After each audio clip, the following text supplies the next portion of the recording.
अस्सलाम वालेकुम dear students, friends and my subscribers. आज के इस नए एपिसोड के साथ मैं हूं Mohammad Nawaz Waraich, political scientist. Dear students, आज का हमारा जो टॉपिक है that's about second quiz test international relations. तो आज के इस एपिसोड के अंदर हम इंटरनेशनल रिलेशन के मुख्तलिफ क्विज़ के हवाले से बात करेंगे। ये बुनियादी तौर पे एक टेस्ट है जो कि आप लोगों ने ही अटैम्प्ट करना है। तो मुख्तलिफ लेक्चर्स जो ऑलरेडी आप सुन चुके हैं मुख्तलिफ इंटरनेशनल रिलेशन के हवाले से, जो ख़ास तौर पे आइडियलिस्टिक स्कूल ऑफ थाट और रियलिस्टिक स्कूल ऑफ थाट के हवाले से जो आप 2 एपिसोड सुन चुके हैं, उन्हीं से रेलिवेंट है या इसमें कुछ नई चीज़ें भी शामिल हो सकती हैं। तो ये हमारा दूसरा टेस्ट है इंटरनेशनल रिलेशन के हवाले से। तो इससे पहले आप एक टेस्ट अटैम्प्ट कर चुके हैं, यकीनन आपको अपने इम्तिहानात की तैयारी के सिलसिले में उससे बड़ी रहनुमाई मिली होगी। और आज आप देखते हैं कि सेकंड एपिसोड के अंदर कौन कौन से MCQs शामिल किए गए हैं। तरीक़ेकार वही होगा कि इसमें हर MCQs के साथ 3 ऑप्शन दिए गए हैं और उन 3 में से एक दुरुस्त ऑप्शन है।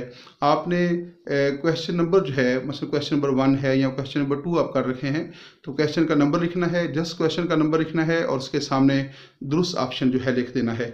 आपको क्वेश्चन लिखने की ज़रूरत नहीं है, आप लिखेंगे क्वेश्चन नंबर 1 और आगे जो 3 ऑप्शन दिए गए हैं उसमें से दुरुस्त ऑप्शन होगा, आपने उसका इंतखाब करना है और उसके आगे जो है उसको लिख देना है।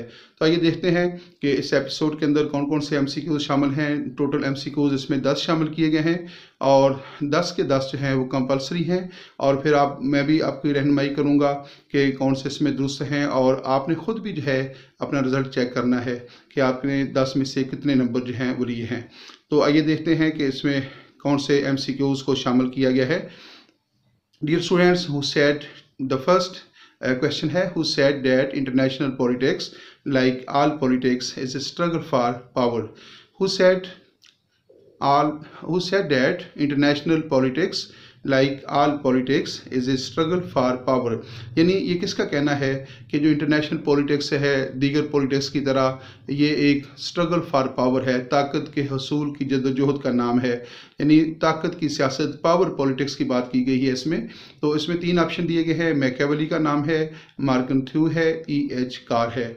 तो एक बात याद रखिएगा, ये तीनों जो लोग हैं ये रियलिस्टिक स्कूल ऑफ थाट से ताल्लुक़ रखते हैं। ये हकीकत पसंद मकतबा फ़िक्र के हामी लोग हैं। तो आपने इन तीनों में से बताना है कि who said that international politics like all politics is a struggle for power. कि इंटरनेशनल पॉलिटिक्स जो है स्ट्रगल फॉर पावर का नाम है। तो इन तीनों में से किस तज्ज़िया निगार का कहना है, कि सियासी मुफक्कर का कहना है मैकियावेली है, मॉर्गन थ्यू है, या फिर दुरुस्त ऑप्शन है E.H. कार है। तो 3 ऑप्शन दिए गए हैं, इन तीनों में से जो ऑप्शन दुरुस्त होगा आपने क्वेश्चन नंबर 1 लिखना है और उसके सामने जो है आपने इसका दुरुस्त जवाब जो है वो लिख देना है। The second MCQ is great depression of USA begins in USA के अंदर जो है, अमेरिका के अंदर जो है एक ग्रेट डिप्रेशन हुआ, कसाद बाजारी का हुआ, मुआशी बदहाली का दौर आया। तो आपने बताना ये है कि ये मुआशी बदहाली जो है अमेरिका के अंदर जो है कब हुई, 1919 में, 1929 में या फिर 1939 में। Great depression of USA begins in 1919, 1929, 1939। तो जो दुरुस्त ऑप्शन होगा इन तीनों ऑप्शन में से एक ऑप्शन दुरुस्त है। आपने दुरुस्त ऑप्शन के सामने जो है नंबर लिखकर सवाल का आगे आपने उसका ईयर लिख देना है। जो भी आपके ख्याल में दुरुस्त ऑप्शन है आप great depression of USA begins in जो आगे दुरुस्त होगा, नंबर 2 आगे उसका दुरुस्त जवाब लिखेंगे। नंबर 3 है, Truman doctrine was announced by the president of which country? बहुत अहम क्वेश्चन है। Truman doctrine was announced by the president of which country? तो ट्रूमैन डॉक्ट्राइन जो है इसकी अनाउंसमेंट दुनिया के किस सदर ने की थी? ट्रूमैन डॉक्ट्राइन जो है किसने मुतारफ़ करवाया था, किसने जो है ये डॉक्ट्राइन जो है ये लॉन्च किया था?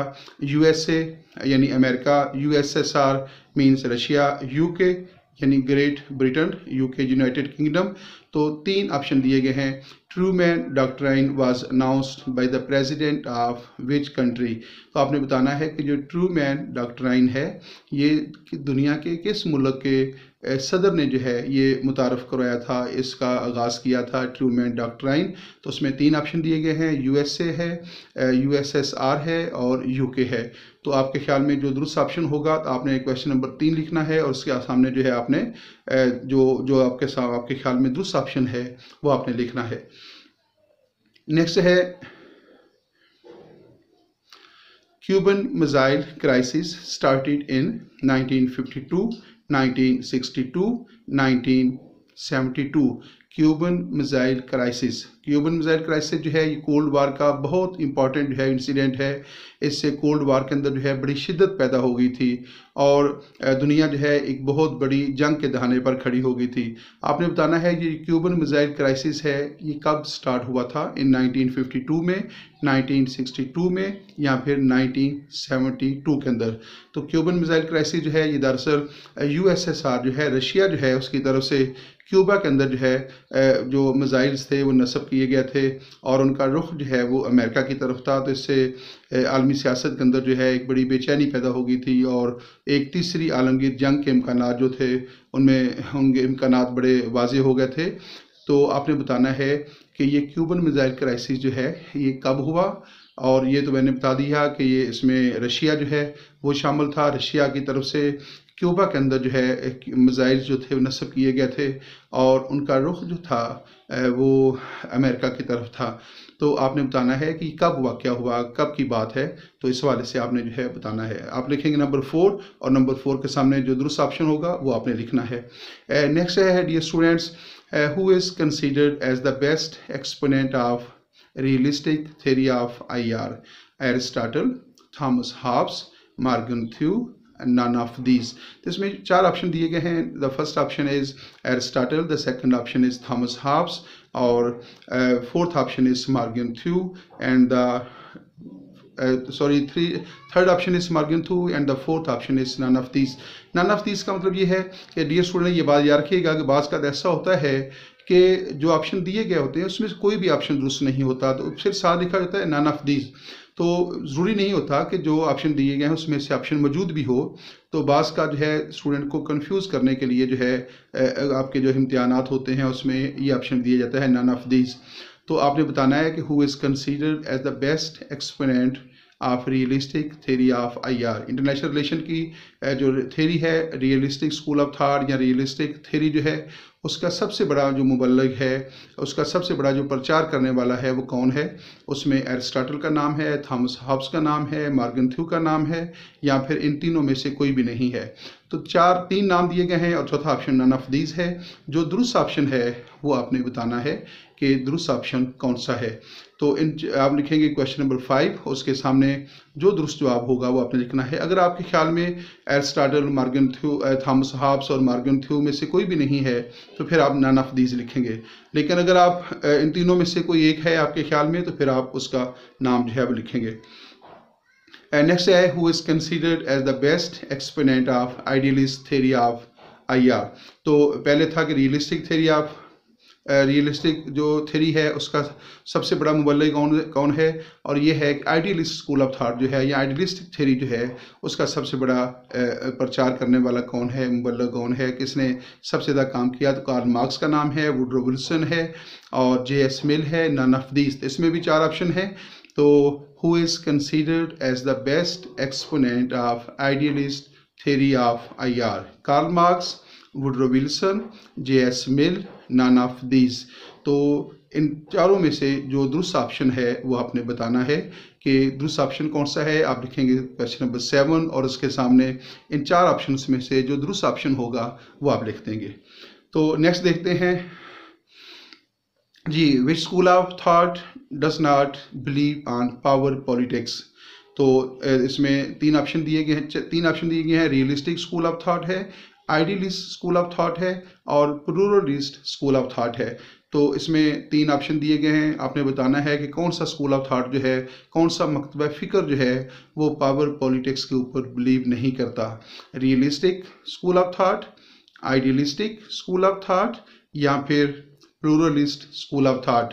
तो idealist school of realist school of thought से मुराद है हकीकत पसंद मकतबा फ़िक्र, आइडियलिस्ट स्कूल ऑफ थाट से मुराद है मसालियत पसंद मकतबा फ़िक्र, और प्लूरलिस्ट स्कूल ऑफ थाट से मुराद है तकसीर पसंद मकतबा फ़िक्र। तो इन तीन ऑप्शंस में से जो दुरुस्त ऑप्शन है वो आपने बताना है कि विच school of thought does not believe on power politics. तो इन तीनों स्कूल ऑफ थाट्स में से, तीनों मकतबा फ़िक्र में से, यानी रियलिस्ट, आइडियलिस्ट और प्लूरलिस्ट जो स्कूल ऑफ थाट हैं, इनमें से कौन सा स्कूल ऑफ थाट जो है वो पावर पॉलिटिक्स के ऊपर बिलीव नहीं करता। तो जो दुरुस्त ऑप्शन है आप लिखेंगे नंबर 8, और नंबर 8 के सामने उसका जो दुरुस्त ऑप्शन है वो लिख देंगे। क्वेश्चन लिखने की आपको ज़रूरत नहीं है जी।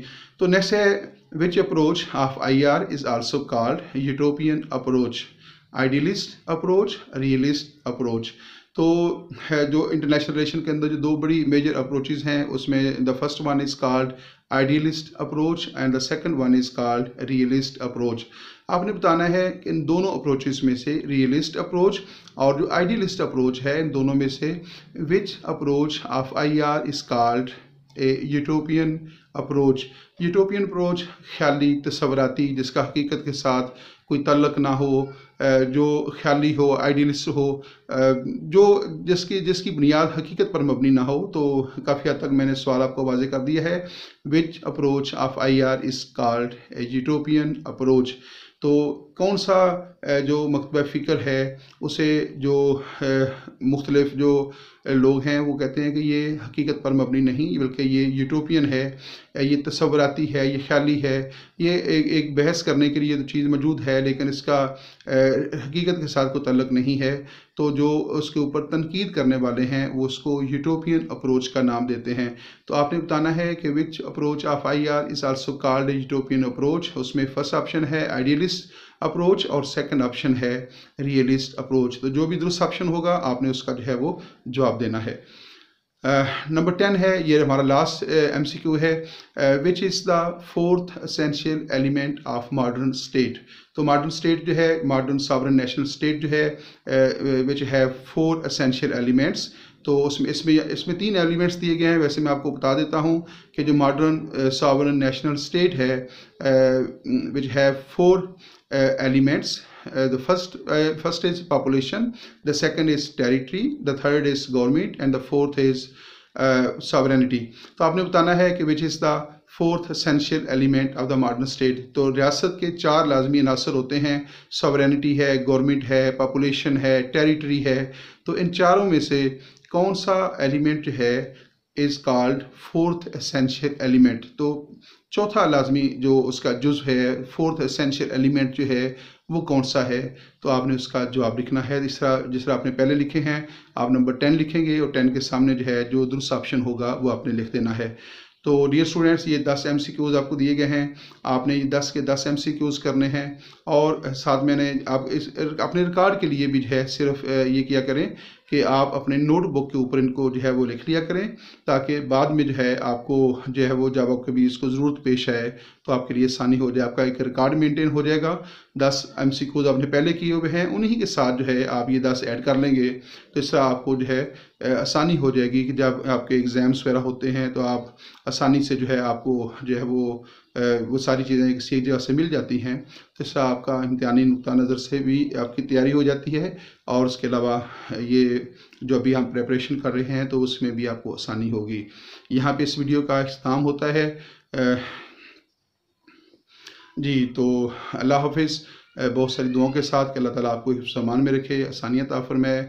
और इसी के साथ आपसे इजाज़त चाहते हैं। अल्लाह हाफिज़।